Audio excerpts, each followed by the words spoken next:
일상을 새롭게 세상을 이롭게 수원 공동체 라디오 FM 96.3MHz 정은아의 안테나를 높여요.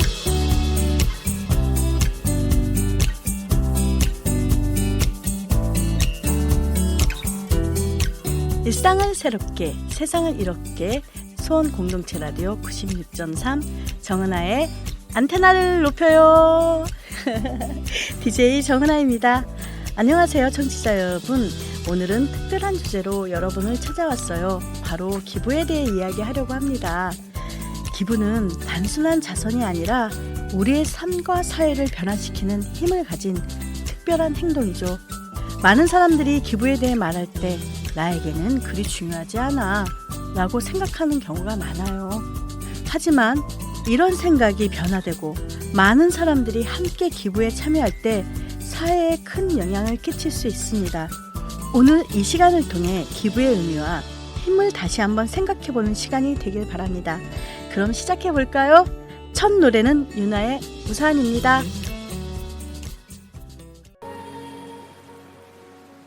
유나의 우산을 듣고 왔습니다. 오늘은 기부에 대한 이야기를 나눠본다고 말씀드렸는데요. 지난해부터 지자체가 고향사랑 기부제라는 형식을 통해 기부 문화의 선순환 구조를 만들어가고 있습니다. 가장 큰 성과를 누리고 있는 곳이 바로 수원시인데요. 이 자리에는 고향사랑 기부제와 자치분권을 위해 고군분투하고 계시는 수원시 자치분권과 김혜홍 자치분권 팀장님이 나오셨습니다. 안녕하세요. 안녕하세요. 안녕하세요. 정은아 기자님. 네네 반갑습니다. 반갑습니다. 소개 부탁드릴게요. 예, 청취자 여러분 반갑습니다. 저는 수원시청 자치분권과에서 자치분권 팀장으로 근무하고 있는 김혜용입니다. 하시는 업무에 대해서 소개도 한번 부탁드릴게요. 주민들의 주권 실현을 위한 자치분권 업무와 함께 수원하면 특례시죠. 그렇죠. 예, 특례시 업무 수원에 기부하자. 네. 고향사랑 기부제 업무를 저를 포함해서 5명의 공직자가 열심히 하고 있습니다. 힘이 느껴지시나요? 와, 여러분들의 이 힘을 방송 내내 느끼실 수 있을 겁니다. 고향사랑 기부제에 대해 소개 부탁드립니다. 네, 네. 고향사랑 기부제는요. 네. 2023년 1월 1일 전국적으로 시행된 제도로 개인이 주소지 외 지자체에 기부하면 지자체는 이를 모아 주민 복리 사업에 사용하는 제도입니다. 네. 지역 소멸 우려를 완화하고 지방 재정을 보완, 지역 경제 활성화를 목적으로 하고 있습니다. 수도권보다는 지방을 위한 제도입니다. 네. 개인이 태어난 지역은 물론 학업, 근무, 여행 등을 통해 관계를 맺은 제2의 고향 등의 기부도 가능하다는 말씀이시죠? 네, 맞습니다. 지자체는 기부금을 주민 복리 증진 등에 사용하고 기부자에게는 세액공제와 답례품 혜택을 주는 제도입니다. 와, 답례품 혜택까지요? 기부 금액은 얼마까지 가능한가요? 기부는 네. 개인이 500만 원까지 가능합니다. 500만 원까지요? 네, 500만 원까지 해줄 수 한번 있으니까요. 도전해 볼까요? 네. 네. 근데 하나 더 말씀드릴 게 있는데요. 뭔데요? 내년부터 법이 바뀌어서 네. 2천만 원까지 가능합니다. 그래서 그래요? 기부하실 거면 내년에 기부해 주시기 내년에요? 바랍니다. 예. 내년에 2천만 원 한번 도전해 보겠습니다. 네. 네. 도전해 주시면 아주 감사드리겠습니다. 네. 네. 그리고 기부 금액의 30%는 답례품으로 제공하고 있습니다. 그리고 기부금의 10만 원은 전액 세액 공제 혜택을 드리니까요. 개인적으로 3만 원 이득입니다. 이거 완전 개인 네, 이득 10만 원 꿀팁이네. 냈는데 10만 원은 세액 공제 다 되고 예. 10만 원 내신 분은 3만 원은 답례품 나오니까 예. 와, 이거 몰라서 못 하는 거지 알면은 다 할 것 네, 같은데요. 아시는 분들은 지금 다 하고 있습니다. 저도 지금 10만 원 어떻게 이렇게 예. 한번 해볼까 준비 중입니다. 예. 와, 기부하면서 혜택을 많이 받을 수 있으니 일석몇조 효과를 거두는 거네요. 무엇보다 기부를 통해 자신의 고향이나 학업, 근무, 여행 등을 통해 관계를 맺은 제2의 고향에 기부까지 할 수 있으니 마음의 풍성함은 덤이 되겠네요. 그렇습니다. 네. 예, 수원시 모금액은요. 네네. 작년 전국 243개 기초자치단체들이 있는데요. 네. 평균 모금액은 2억 6,700여만 원인데 이것보다 20%가량 높은 약 3억 2,400만 원입니다. 역시 수원시예요. 예. 네. 수원시 기부자는 한 몇 명 정도 될까요? 수원시 기부자는 3,473명이고요. 기부 건수는 3,570건으로 집계됐습니다. 시기별로는 12월에 가장 많이 이루어졌습니다. 왜 12월에 가장 많이 몰렸을까요? 12월 하면 생각나시는 거 있잖아요. 크리스마스? 연말정산. 연말정산. 예. 네네네. 연말정산을 앞두고 10만 원을 기부하면 전액 세 공제를 받을 수 있는 장점이 부각되면서 기부자들이 몰린 곳으로 저희는 파악하고 있습니다. 네네. 그 기부 금액별로 뭐 데이터는 어떻게 될까요? 일단 금액별로는 일단 10만 원 초과 기부자가 17명, 10만 원 기부자가 3,168명, 네. 10만 원 미만 기부자는 288명으로 나타났습니다. 거봐요. 생각이 똑같잖아요. 10만 원 기부자가 제일 많네요. 왜냐하면 혜택이 또 제일 많은 것 같아요. 3만 원 더 플러스인 부분이니까. 모금액은 어떻게 활용이 될까요? 모금액은 저희 수원시에서 기금으로 조성해서요. 네. 주민들을 위한 각종 복지 사업을 추진하고 있습니다. 그리고 저희가 기금 사업을 우리 자치분권팀의 공직자들이 열심히 공모 사업을 통해 가지고 발굴해서 총 3개 사업을 하고 있습니다. 네네. 그 3개 사업으로는 발달 장애를 대상으로 한 디지털 드로잉 작가 양성 교육, 네. 학대 피해 아동을 대상으로 한 우리 가족 힐링 여행, 자립 준비 청년을 대상으로 쉐어하우스 콘테고 준비 자금 지원 총 3개 사업을 추진하고 있습니다. 와, 1년밖에 안 됐는데 진행하는 것들이 많네요. 발달장애 디지털 드로잉 작가 양성 교육은 저도 알고 있어요. 사업비 부족으로 중단 위기에 놓인 사업을 이 고향사랑 기부제로 다시 부활시켰잖아요. 네, 맞습니다. 그게 수원시였네요. 예. 오. 우리 정은아 기자님 이제 고향사랑 기부제 네. 공부 너무 많이 하셔가지고 일타 강사로 하셔도 될 것 같아요. 네, 많이 했습니다. 공부. 예. 어려워서 처음에는 솔직히 고향사랑 기부제에 대해서 이렇게 되게 어렵다고 생각을 했는데 그 이유가 혜택도 많고 하시는 사업도 많고 지원하는 것도 많고 그래서 그랬다는 걸 제가 공부하면서 느꼈어요. 제가 개인적으로 가장 애착이 많이 가는 기금 사업은요. 네네. 호매실 장애인 종합복지관에서 시행하는 발달 장애인을 위한 디지털 드로잉 작가 양성반이 있습니다. 네네네. 2022년에 처음 실시했는데 네. 수강자 총 5명이 복지 일자리에 취업할 정도로 성과가 좋았어요. 수강자 중 5명이 일자리에 취업을 한 거예요. 예. 그런데 복지관 사업비가 인건비 확보조차 힘들다고 했습니다. 다행히 고향사랑 기금으로 다시 사업을 진행할 수 있게 됐다고 복지관에서 너무 좋아하더라고요. 그 수업에 참여한 분들의 실력은 어느 정도일까요? 궁금한데요. 일단은 디지털 드로잉 작가 양성반 사업은 예술적 재능이 있는 발달 장애인의 잠재력을 발굴하고 네. 디지털 드로잉 작가로 성장할 수 있도록 지원하는 사업입니다. 네네네. 참여 중인 발달 장애인 가운데 에밀 작가 본명은 안기로 씨인데요. 미국 피닉스사에서 주최하는 2024년 피닉스 장애인 국제예술가 대회 작품을 출품할 정도로 실력이 아주 출중했습니다. 와, 국제대회 소품할 정도면은 본인 자신의 자긍심도 굉장히 높겠네요. 제가 복지관에서 직접 작품을 봤는데요. 네네. 우리 안기로 작가 말고 다른 분들의 작품을 봤는데 정말 그림만 놓고 봤을 때는 이게 장애인이 그린 그림인가 할 정도로 정말 출중했습니다.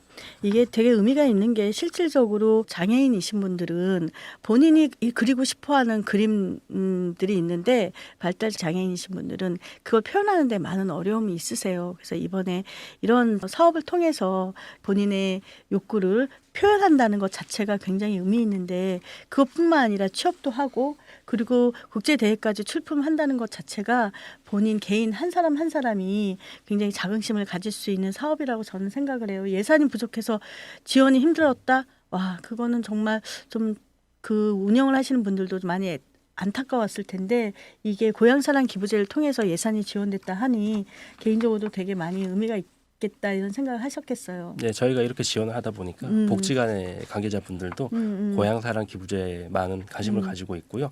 다시 한번 기부하신 분들에게 감사드린다고 말씀을 꼭 해주셨으면 안 그래도 제가 방송 나오는데 이렇게 네. 얘기하셨습니다. 그랬구나. 그러면은 그림을 통해서 뭐 다른 좀 작품들도 만들 수 있는 그런 가능성들 생각해 보셨을 것 같아요. 많죠. 복지관에서 네네. 작품 중 일부를 머그잔, 볼펜, 캘린더, 노트 등 생활용품 굿즈로 제작을 해 복지관의 전시회나 이런 다른 전시회에 있을 때 기회를 통해 가지고 그 작품을 판매할 계획이라고 합니다. 네. 그리고 추가적으로 저희도 거기서 좋은 굿즈가 만들어지면은 이거를 수원시 고향사랑 기부제 담대품으로 활용할 계획을 가지고 있습니다. 어떻게 보면 저희가 고향사랑 기부제를 통해 가지고 저희가 사업도 추진하는 동시에 또 이렇게 담대품으로 만드는 과정은 선순환의 구조를 만들 수 있다고 생각합니다. 그럼요. 네네. 판매 수익금 일부는 또 어떻게 또 긍정적인 게 있더라고요. 네, 판매 수익금 일부가 제가 얼마 정도 되는지는 잘 모르겠지만은 그 수강생에게 작품비를 돌려줄 예정이고 복지관에서 소득 창출 효과도 기대하고 있습니다. 아, 그림도 배우면서 그리고 취직도 하고 내가 그린 그림으로 돈을 벌 수 있다. 그 금액이 얼마가 되든 너무 행복하겠어요. 그렇죠. 개인한테는 너무 행복한 일이죠. 그리고 작품을 통해 예술성을 인정받고 예술 작가는 당당하게 고용시장에 진입하는 것을 목표로 하는 디지털 드로잉 작가 양성반이 수원시 고향사랑 기부제를 통해 발달 장애인 예술인에게 꿈의 날개를 달아주고 있습니다. 아, 네, 정말 기대되는 정책인데 많은 시민분들이 기부도 하시고 혜택도 받으시면 좋겠다는 생각이 듭니다. 팀장님, 그런데 수원 주변 도시 젊은 층들의 기부가 많다는 얘기를 들었어요. 예, 바로 알고 계시네요. 네. 네, 맞습니다. 수원시에 기부하신 기부자의 거주지 주소는 화성과 용인 지역이 가장 많습니다. 네, 그렇더라고요. 그리고 경기도 거주자가 전체 기부자의 3분의 2 가량을 차지했습니다. 왜 그럴까요? 작년에 기부하신 분들의 통계를 내봤는데요. 수원의 이웃 도시 화성 용인의 분들이 전체 기부자의 43.2%를 차지했고요. 네네. 그리고 그 연령대별로는 젊은층 20대, 40대가 대다수였습니다. 그래서 30대가 43.2%, 20대가 27%, 40대가 20.4% 순이었습니다.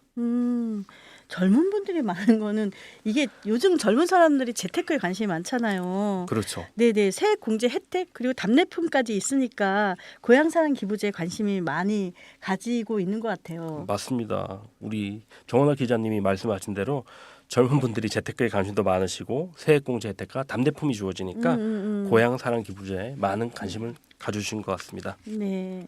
또 하나 말씀드릴 게 있는데요. 네네. 답례품으로 지역 화폐 수원페이가 있어 가까운 수원에서 쓸 수 있으니 이웃 도시 분들이 많이 기부해 주셨다고 판단하고 있습니다. 아, 수원페이가 있어서 이제 인접한 지자체에서 수원에서 또 먹거리가 또 좋으니까 이게 이제 그 수원에서 쓰실 생각으로 네. 저기 했었던 것도 예. 있네요. 그래서 네네. 일단 이웃 도시 용인가도 고향사랑 기부제 공동 홍보 협업도 추진하고 있습니다. 아, 네네네. 여러분은 지금 일상을 새롭게 세상을 이롭게 수원 공동체 라디오 FM 96.3 정은아의 안테나를 높여요를 듣고 계십니다. 저는 DJ 정은아입니다. 오늘은 수원시 자치분권과 김혜영 자치분권 팀장님을 모시고 이야기를 나누고 있습니다.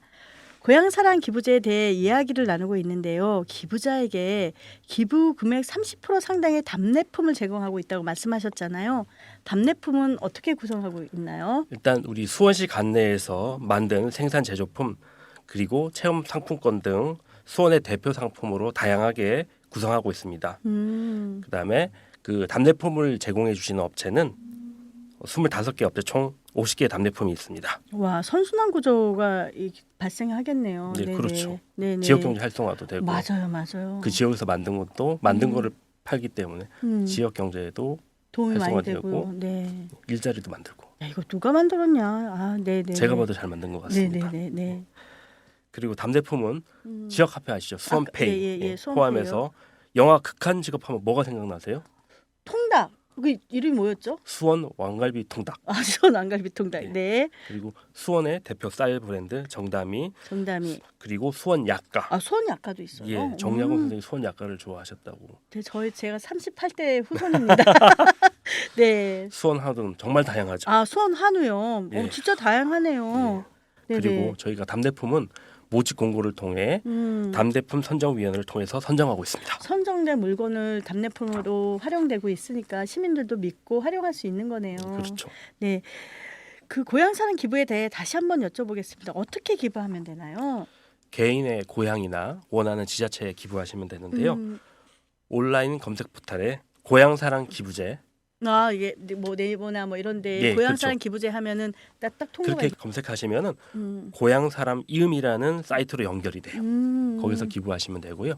그다음에 오프라인은 전국의 NH농협은행에서 하실 수 있습니다. 아, 네네네. 작년 손흥민 선수도 춘천에 기부했었는데요. 예, 손흥민 선수는 춘천이 고향이잖아요. 아, 그래요? 예, 춘천에 기부했고 BTS 제이홉은 나고자랑 강주 북구에 기부를 했고요. 네네, 제이홉. 야구 선수 이대호는 네. 제주에 고향사랑 기부를 했다고 언론에서 제가 나온 걸 봤습니다. 아, 네네. 뭐 수원에도 유명하신 분들이 계시는데. 그래서 제가 좀 개인적으로 바라는 건 올해 좀 수원에 유명하신 분들이 네. 많이 기부를 좀 해주시면 아 그러네요, 좋겠습니다. 그러네요. 그래서 제가 좀 부탁드릴 게 있는데 저한테요? 예, 네. 본인이 좀 알고 계신 네. 수원 출신 연예인 분들께 좀 연락하셔가지고 네. 수원에 기부 좀 많이 해달라고 좀 해주세요. 제가 아는 연예인이 있습니다. 네, 윤양옥 씨라고 지금 아. 저 PD 하시는 분도 예. 나름 가수입니다. 아 그랬어요? 네, 기부를 하라고 제가 말씀을 드리고 네. 또 개인적으로 뭐 아시는 유명인 있으실 거 아니에요. 기안84 많이 하잖아요. 아 맞아, 기안84. 아 기안84님 듣고 계시죠? 네, 이사 네. 갔으니까 주소지가 수원이 아니시니까 아, 그래도- 기부하실 수 있죠. 아 이사 가서 그리고 또 누가 있을까요? 장윤정, 아 장윤정님. 그다음에 지성팍도 있잖아요. 아 지성 팍. 네. 야 기부의 또 달인이시잖아요, 그분이. 네. 아 듣고 계시죠, 장윤정님, 박지성님. 고향사랑 기부제에 수원 기부해 주세요. 수원이 요즘에 예산이 많이 줄어서 고생이 많아요. 좋은 제도가 많은데 예산이 많이 없어서 좀 지급되지 못하는 곳들이 많거든요. 부탁드립니다. 예, 기부해 주시면은 제가 우리 이재준 수원시장님과의 만남도 주선하고요. 아, 그런가요? 제 개인적으로 식사도 한번 대접해드리겠습니다. 정말요? 아, 그럼요. 예. 오, 청취자 여러분도 기부 많이 부탁드립니다. 노래 듣고 왔습니다. 고향사랑 기부제도 일을 하고 계시지만 팀장님 자치분권 업무도 진행하고 계시네요. 지난 3월 말 정부가 수원시를 비롯한 용인, 고양, 경상남도, 창원 등 4대 특례시의 재량 및 자치 권한 확대를 위한 특별법을 마련한다고 발표도 했었습니다. 팀장님, 시민들에게 특례시란 용어가 생소한데 설명 부탁드려요. 아 시민분들이 아직 특례시라는 용어는 참 생소할 거예요. 아, 근데 맞아요. 우리 정은아 기자님 특례시까지 전문가가 되실 것 같습니다. 저요. 예. 네. 자, 열심히 특례시- 해보겠습니다. 예. 네. 그 특례시는 네. 인구 100만 이상 대도시가 법적으로는 기초지방자치단체의 지위를 가지면서 네. 광역시급 이상에 걸맞은 행정과 재정적 권한을 부여받는 지방행정상의 특례제도라고 할 수 있습니다. 현재 4개 특례시 어디라고 하셨죠? 수원, 고양, 용인. 창원이 특례시입니다. 아, 네, 네. 그리고 또 한 군데가 더 100만이 넘어갔어요, 인구가. 저는 알고 있는데 예. 어딜까요?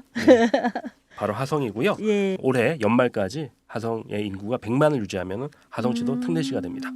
다섯 곳이 되겠네요. 네, 네. 아 맞아. 네? 그 수원시가 네. 특례시가 된 날이 언제인지 알고 계세요? 저는 제가 생각을 하기엔 좀 더 됐다고 생각 한 5년 전, 뭐 4년 전, 3년 전? 2022년 1월 13일입니다. 정말요? 아니 예. 되게 특례시를 만들기 위해서 되게 오래전서부터 노력하고 계셨던 걸로 알고 있는데 예. 22년이었어요. 예. 정말 10년을 정말 노력을 한 걸로 저도 알고 있고요. 네. 수원시에 꺾이지 않는 도전과 네. 노력으로 특례시가 되었습니다. 아, 네. 한번 박수 한번 해볼까요? 네. 그리고 우리 특례시의 궁극적인 목표는 수원 시민의 더 나은 삶을 위해 인구 100만의 대도시에 걸맞는 복지 서비스와 행정 서비스를 제공하는 것입니다. 하지만 시민들이 체감하는 효과는 사실 미비한 것이 현실입니다. 근데 정책이라는 게 그래요. 그 열심히 공무원이신 분들이 노력을 하고 계시지만 시민분들이 체감하는 그 느낌은 좀 많이 적어요. 그런데 이제 가랑비 젖듯이 젖어든다고 하잖아요.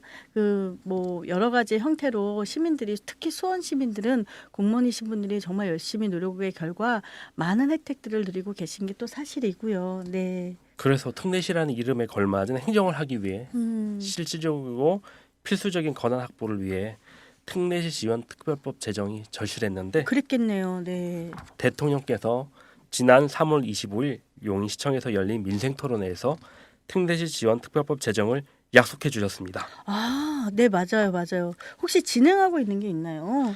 그래서 저희들도 시민들이 체감할 수 있게 실질적인 특례시 권한 확보를 위해 올해 특례시 지원 특별법 제정에 4개 시가 함께 총력을 기울일 계획입니다. 시민 여러분들도 많은 관심과 지원을 부탁드리겠습니다. 맞아. 시민들이 관심을 가지셔야 정책들이 입안이 되는데 큰 힘을 받죠. 이재준 시장님께서도 지난달 말 특례시 발전 수원시민 포럼 연찬회에 참석하셔서 특례시 지원 특별법이 제정될 수 있도록 힘을 모아달라고 당부하셨던 게 기억이 나요. 이건 또 어떻게 아셨어요? 네, 저 열심히 기사 이렇게 이렇게 찾기도 하고 그때 좀 제가 기사를 접하면서 느꼈던 게 특례시로 가는 그러니까 권한 부여받는 게 굉장히 지난하구나 정말 오래 걸리는구나.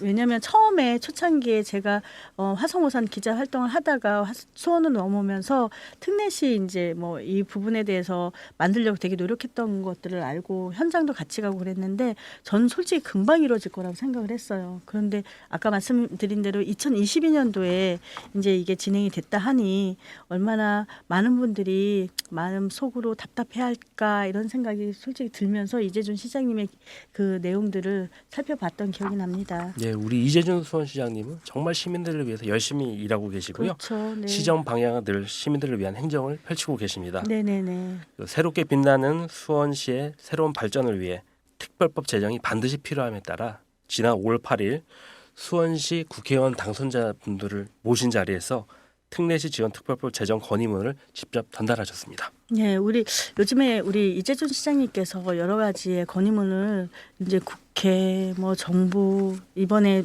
바로 오늘이 이제 5월 9일날 녹화인데 어제 국회의원들 당선자분들께 이게 이제 재정 건의문을 전달했다고 합니다. 그만큼 절실하다는 거죠. 네, 절실하죠. 저희 수원 특례시는. 네, 노력들이 빛을 발휘했으면 좋겠습니다. 특례 사무대에서도 설명을 부탁드려요. 저희가 특례시가 되면서 이제 특례 사무를 좀 받아온 게 있는데요. 네. 저희가 2023년 1월 13일 특례시 출범 당시에 특례 사무 약 86개 기능 사무들을 건의했어요. 그런데 그 중에서 특례 사무로 산지 전용 허가, 관광특구 지정, 비영리 단체, 민간 단체 등록 등 10개의 기능 사무를 이양받았습니다. 네. 특례 사무로 이양받은 비영리 민간 단체 등록을 위해 업무 처리를 위해서 종전에는 시민들이 도청을 방문했었어요. 도청을 방문하셨죠. 네. 근데 잘 알다시피 도청은 이제 여러 지자체의 민원 그리고 이런 업무들을 받다 보면 지자체상의 어떤 특징들을 살리지 못하고 반려하는 경우가 좀 많거든요. 그런데 이런 업무를 수원시에서 처리하고 있으니까 민원인들 그리고 일반 시민들의 노력들을 알고 있는 만큼 잘 진행이 될 수 있도록 같은 마음으로 가족 같은 마음으로 이 사업들을 그리고 업무들을 처리할 수 있다는 게 가장 큰 장점이라고 생각을 합니다. 또 시민 입장에서는 더 편리해진 거고요. 그렇죠. 네네. 저희가 또 특례 사무로 좀 하나 더 받아올 게 있는데요. 네네. 지난 저희 3월 25일 용인 시청에서 열린 대통령 민생토론회에서도 안 그래도 발표된 내용인데 저희 1월 수목원 영수모 유명하잖아요. 네네네. 지금 그 특례 사무로 수목원 정원의 조성 계획 승인 및 등록이 지금 지방시대위원회에서 심의 중에 있습니다. 저는 이 사무가 저희 쪽으로 안 그래도 이양된다고 저는 보고 있습니다. 잘 알다시피 1월 영흥수목원은 합쳐서 수원시 수목원이라고 얘기해요. 그리고 저번에 우리 그 안테나를 높여요에서도 팀장님 모시고 내용들을 이제 들으면서 제가 느꼈던 게 정말 이재준 시장님 부시장님 시절에 네. 계획을 했던 게 작년에 빛을 발휘해서 개원을 했고 그 개원한 그 두 곳을 다 찾아봤더니 어떤 수원시의 특징들을 잘 반영하고 그리고 계획적으로 정말 만들어졌다는 게 느껴지더라고요. 그런데 이것뿐만 아니라 농진청이 수원에 있다 보니까 정말 아름다운 정원, 아름다운 그 수목원, 그러니까 수목원이 될 만한 그런 곳들이 또 더 많거든요. 이런 부분들이 시의 어떤 그런 긍정적인 측면들을 통해서 그 시가 가지고 있는 특징들을 담보로 해서 그 조성계획 승인 등록을 이루어낸다면 개인들도 마찬가지고, 그러니까 요즘에는 솔직히 뭐 빵집도 그 정원 형성을 조성하고 저기 하잖아요. 그런 부분들이 수원의 어떤 행궁이라든가 수원 화성이라는 그런 좀 강조점들도 이렇게 서로 주고받으면서 소통하면서 이뤄낼 수 있을 거라는 생각이 듭니다. 네, 맞습니다. 그중에 사회복지 특례를 통해 시민들에게 혜택이 돌아간 것으로 알고 있는데요. 예, 그 특례시가 되면서 시민분들이 받으신 혜택이죠. 네. 사회복지급여 기준 재산액 기준이 중소도시에서 대도시급여 기준으로 적용되면서 네네. 국민기초, 기초연금 등 복지수혜 대상이 확대되었습니다. 일단은 사회복지급여 기본재산의 기준이 다 다르거든요. 네네네. 예를 들어 특례시 출범 당시 생계, 주거, 교육급여의 경우 주도소지 4,200만 원에서 대도시 기준 6,900만 원으로 기준이 변경되면서 기본재산 기준액이 오르다 보니까 네네. 수급자로 지정되신 분들이 2022년 기준 3,178가구 4,624명이 혜택을 받은 걸로 파악하고 있습니다. 네, 특례시가 있어야 할 이유예요. 실질적인 부분에 있어서 긍정적인 효과를 거두고 있고요. 특례 사무가 지금 뭐 아까 말씀드린 대로 많은 것들을 요구했는데 아직 이렇게 우리 이양받은 것들이 많지 않아서 여러분들의 필요성, 이게 너무 불편해. 정보로 가니까 도로 가니까 힘들어. 이거 우리 수원시에 이양해 주세요. 이렇게 민원도 넣고 이랬으면 좋겠는데요. 저번에 사전조사, 사전 인터뷰를 했을 때 주민분권이 곧 주민자치 풀뿌리 민주주의라고 말씀하셨어요. 이 얘기를 하시는데 마음이 막 와닿더라고요. 공무원이신 분이 갑자기 막 웃으면서 얘기하다 이 얘기할 때는 또 진지하게 얘기하시더라고요. 이렇게 말씀하신 이유가 있을 것 같아요. 제가 이제 분권을 생각하면서 융동이 나르샤 드라마 유명하잖아요. 네. 정도전이 토지 개혁을 하면서 이제 외친 게 있어요. 정치란 무엇이냐? 정치는 분배요 나눔이다. 이런 대사가 있더라고요. 맞아요. 분권 또한 권한 함께 나누는 것입니다. 시민들이 온라인, 오프라인을 통해서 수원시 정책에 많이 참여하고 계신 거 알고 계시죠? 네, 맞아요. 수원시는 시민 참여 플랫폼 새벽톡톡 등을 통해 시민과 권한을 나누고 풀뿌리 민주주의를 이루기에 많이 노력하고 있습니다. 시민자치, 주민자치가 큰 틀에서 수원시가 추진하고 있는 자치분권의 종착역이라고 볼 수 있습니다. 네네. 그리고 주민자치에 들어보셨나요? 네, 들어봤습니다. 네네. 수원시가 2022년에 연말에 그 전동을 주민자치회로 전환했는데요. 그 각 동에서 주민들을 대표하는 기구로 주민자치회를 만들었습니다. 네네네. 사실상 제가 그 자치분권과 7급 때도 있었는데요. 그때 주민자치 업무를 담당해서 네. 주민자치에 대해서 애착이 좀 많고요. 그러신 것 같아요. 예, 네네. 분권의 한 분야다 보니까 그래서 말씀드리게 됐습니다. 그리고 주민총회라고 들어보셨나요? 주민총회 들어봤죠. 네네네네. 그 주민총회가 어떤 거냐? 그 마을의 주민들이 1년에 한 번씩 광장이든 동주민센터든 모이셔가지고 다음 연도 우리 동네에서 뭘 할지 사업 계획을 발표하고 우리 동네에서 어떤 사업이 필요한지 우선순위를 결정합니다. 네네네. 네. 그리고 올해에는 각 동에서 주민총회를 7월에 한다고 합니다. 네네. 청취자분들도 많은 관심을 가지고 각 동에 우리 동네에서 주민총회 어떻게 하는지 꼭 보러 가주셨으면 좋겠습니다. 네네네. 힘든 일들을 추진하면서 좋은 결과가 나오는 게 또 되게 중요한 부분인 것 같아요. 앞으로 계획은 또 무엇이 있을까요? 앞으로 계획이요? 네네. 일단 올해는 네. 특례시 지원 특별법에 원픽으로 올인하고 싶습니다. 원픽으로요? 예, 원픽으로. 와. 그리고 네. 주민 스스로 마을을 가꾸어 나가고 주민들이 결정한 사업을 실현할 수 있게 수원시에서는 예산 지원하는 거 알고 계시죠? 주민들에게는 행정이 그동안 해왔던 거를 주민들에게 권한을 나눠줘 시정에 참여하도록 하는 주민자치가 바로 풀뿌리 민주주의 자치분권의 목표입니다. 네, 맞습니다.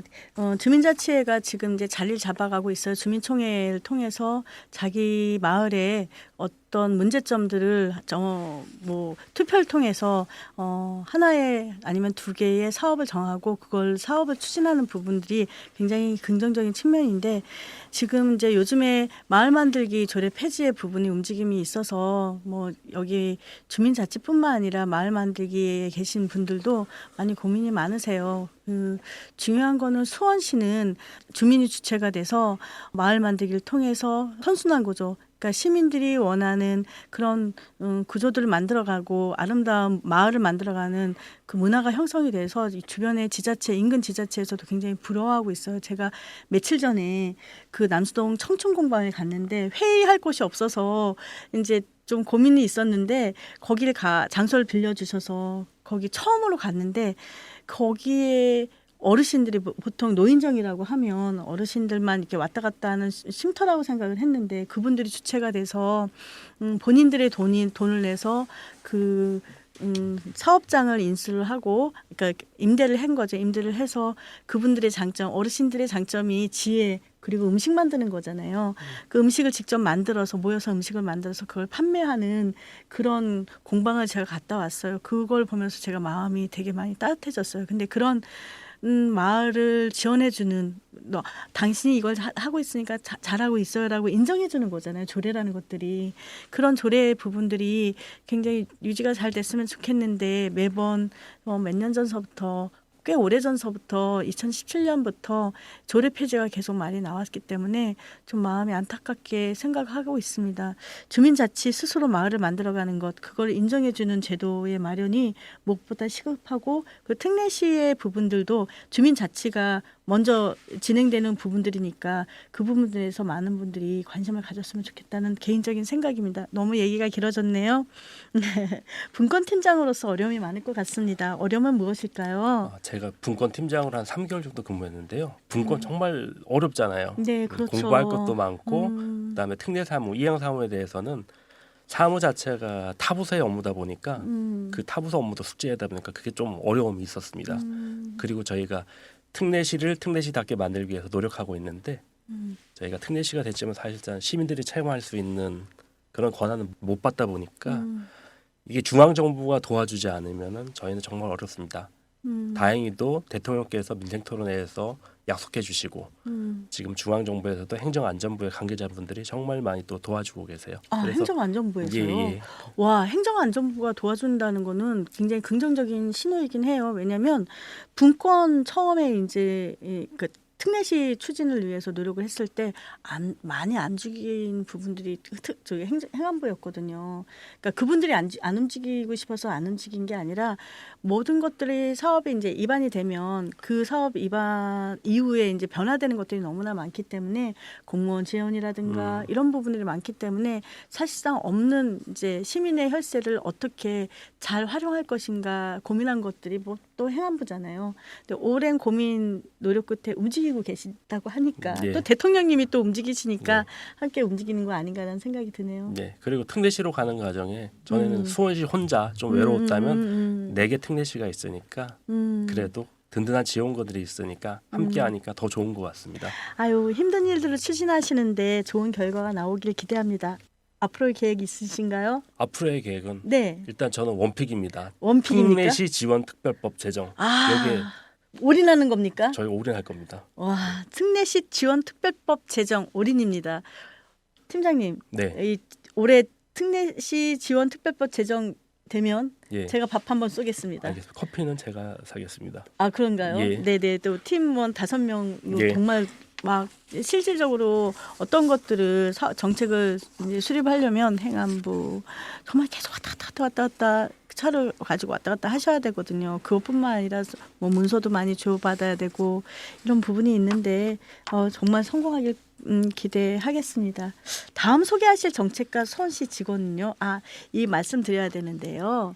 저희 그 정은아의 안테나를 높여는 정책 안테나라고 해서 이제 좋은 정책을 공무원이 소개하는 거예요. 그래서 릴레이식으로. 그래서 우리 김혜영 팀장님은 박수영 관광축제팀장님께서 추천하신 분이시고요. 다음 소개할 정책과 그리고 직원은요. 다음 정책 릴레이 참여하실 분은요. 네네. 본인은 절대 하지 말라고 저한테 얘기했는데요. 네, 저는 그러셨나요? 사실상 이 팀장님이 사실상 뭘 하는지 저도 잘 모르겠어요. 네. 김병식 여성정책과 1인 가구 정책팀장님이신데요. 네네. 일단은 사람이 추천하지 말라 그러면 더 하고 싶잖아요. 아이, 그럼요. 그런 마음에 제가 추천을 했고요. 참고로 박수현 관광축제 팀장님도 안 하신다고 하셨습니다. 설득한 끝에 오셔서 너무 좋아하시고 저거 가만 있어봐. 우리 김영식 팀장님 오시면 여기 맛집이에요. 오셔서 함께 즐거운 정책 얘기 나누시고 힘든 거 무엇이 있는지 시민들에게 한번 이런 거 있으니 한번 참여하세요. 이렇게 말씀도 나누면 참 좋겠습니다. 네, 김명식 팀장님은 제가 정말 좋아하는 공직 선배이고 정말 열정적으로 일하는 팀장님입니다. 그리고 말이 너무 빠르시니까 네. 그 속도는 우리 정은아 기자님이 좀 조정해 주시면 좋을 것 같습니다. 네, 우리 윤야옥 PD님께서 5-로 속도 조절을 할 수 있을 것 같습니다. 네네, 팀장님. 네. 오늘 고향사랑 기부제와 특례시 그리고 자치분권에 대해 자세히 알려주셔서 감사합니다. 수원시가 앞으로 더욱 발전하는데 이 정책들이 크게 기여할 것이라고 기대합니다. 팀장님, 또 공직생활을 하시면서 가장 기억에 남았던 일들이 있을까요?